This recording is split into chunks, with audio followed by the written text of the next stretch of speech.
Okay, ladies and gentlemen, it's your boy Corey Miller out of Murder Valley, California, representing Raw Hip Hop Head. Today we have a special guest in the house for you today. He goes by the name of Diggy Simmons. You might have seen him on Run's House. I know you've seen a lot of his music. Very, very talented, lyrical dude. How you doing today, Diggy? Chilling, man. How are you? I'm doing pretty good. I just had a few questions for you today. One of the questions I really did want to ask you is what really made you want to become a hip hop artist? Was it just growing up in a very, musical household, or did it start off as a hobby, or how did you really get into music, Being the fact that I did grow up in, such a musical household and people knew where I came from, I didn't really, even care to pursue it because I felt, I was thinking about what people would say so much. Of course, he was going to do it, this and that. I wanted to be independent. But as I grew older, around the time I was like 14, 13, I just started penning, writing by myself, just in my room, just different things that, I just had on my chest that I just wanted to say. I didn't even care if anybody even heard it. And then I started recording myself, and that turned into me showing the homies, what it would sound like. And they're like, yo, man, you need to put this out. You growing into something. So that's when I put the music out, and the rest is history, man. I came out with a mixtape, and I just kind of went about it myself, I didn't really care for having like a cosign by, my dad or my uncle. I just wanted the people to live with the music and judge it for themselves. That's cool. That's really cool. When did you really, when you put out the mixtape and, you started getting good response, what song was it that really caught the public's attention where you really, realized like, man, I really do have something here and I really, I want to really pursue this? I mean, the first thing I probably put out, I was really confident in. It was like, it was called like the First Flight prequel. I was like 14 years old, and I was just seeing feedback, which felt really good because it was just me snapping, rapping, just giving people, a taste of what was to come on my first mixtape. And then the next thing to really blow was my Made You Look freestyle. That was like the next thing I released after my mixtape. And those were like some of the first things that really got people acquainted with me. Wow, that's cool. That's cool. Now, usually, everybody has different techniques for when they structure a song. Like for you, do you come up with the concept in your head first and then pick the beat, or do you come up with the concept and then write the lyrics? Or like how do you structure your songs? It varies really. I can just be like right now I'm in the crib. I do have just beats that are on my computer, but sometimes I'll just come up with concepts or I'll just voice note ideas, whether it's raps, whether it's melodies or flows. And that can turn into something that I put onto a beat, or I can hear a beat and a melody will come or a flow will come or words will come. It always varies. It's never the same. Wow, that's cool. That's cool. Now, who were you listening to that really influenced you to rap? Like who would you say your musical influences are, My biggest musical influences, of course, Ye is somebody who I always grew up on. Kanye, all albums. Hov, somebody I've always listened to, just growing up in New York, hearing them on the radio. Who else has influenced me? I like Cant if we're taking it back a little bit. I like Tribe if we're taking it back a little bit. Now, Kendrick is killing. If I'm having fun, Turn Up, like Rich Gang or something. That's just something that, you have fun to. I'm pretty wide with it, man. I mean, I'm just inspired by good music. That's cool. I was going to ask you, too, like, do you ever feel like people try to put pressure on you to be kind of like in a certain lane because of your dad? Or do you ever feel like that pressure or not really?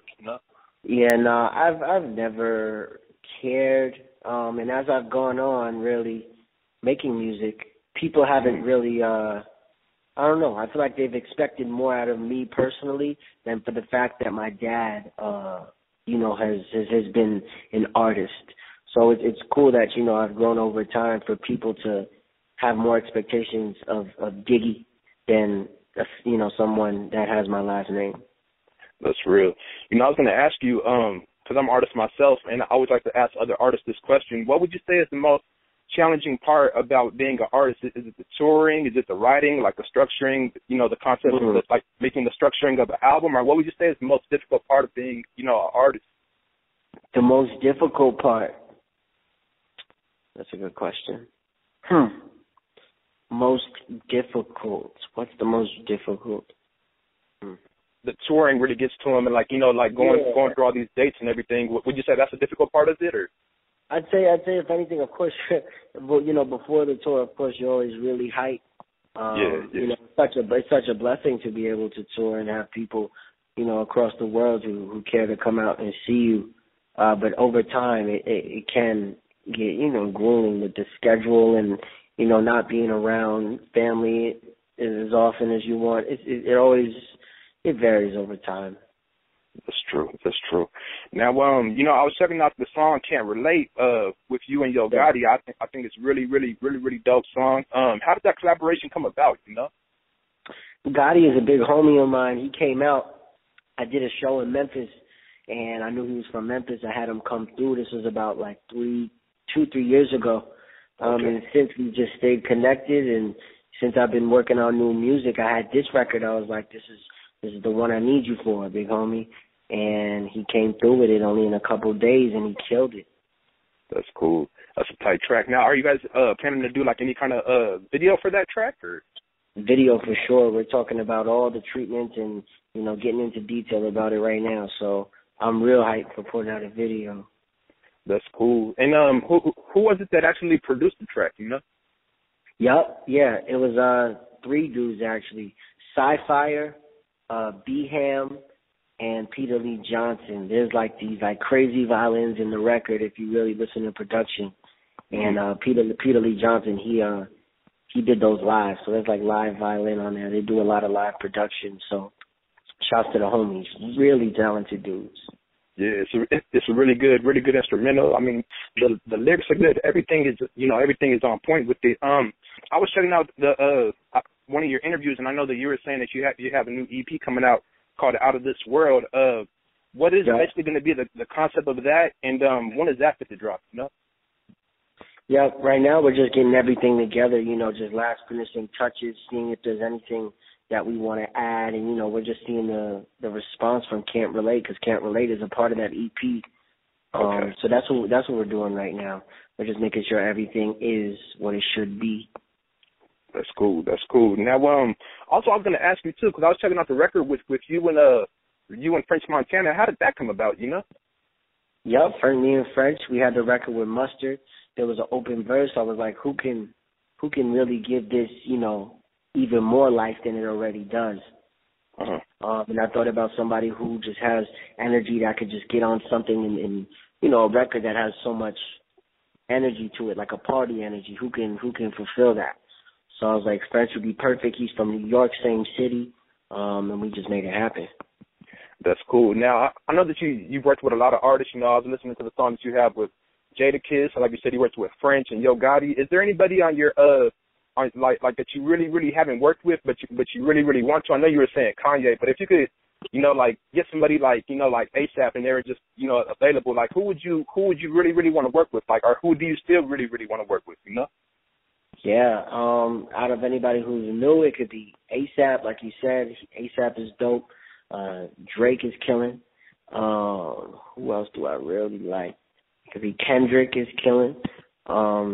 Anybody, man, who's really putting on for, you know, what they stand for, and, you know, they're letting it be known. That's what I like, man. I like originality and somebody who's just doing what they do. Yeah, that's real. You know, I was listening to your song, like I said, 88, and Made You Look, and I know you have a lot of songs for the ladies, and I know you also have a big male demographic. Are you planning on having any other kind of songs, you know, just like for your male demographic, you know, like just raw lyricism and kind of like how 88 or Made You Look was? Like, do you think you're going to go back to like having some songs, or are some songs like that going to be on the EP, or? Yeah, we got that on the EP. We got a crazy record. You know, we're spitting on it.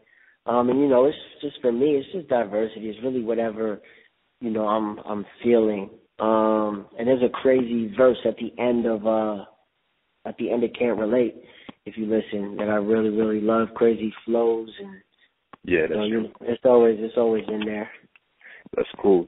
Now, Diggy, what would you say your greatest accomplishment is so far with doing the music? Like, what would you say, you know, out of everything that you've done, like something that you really look like, and you're like, man, you know, I just can't believe that I did that. Like, what would you say is one of your biggest accomplishments so far? You know?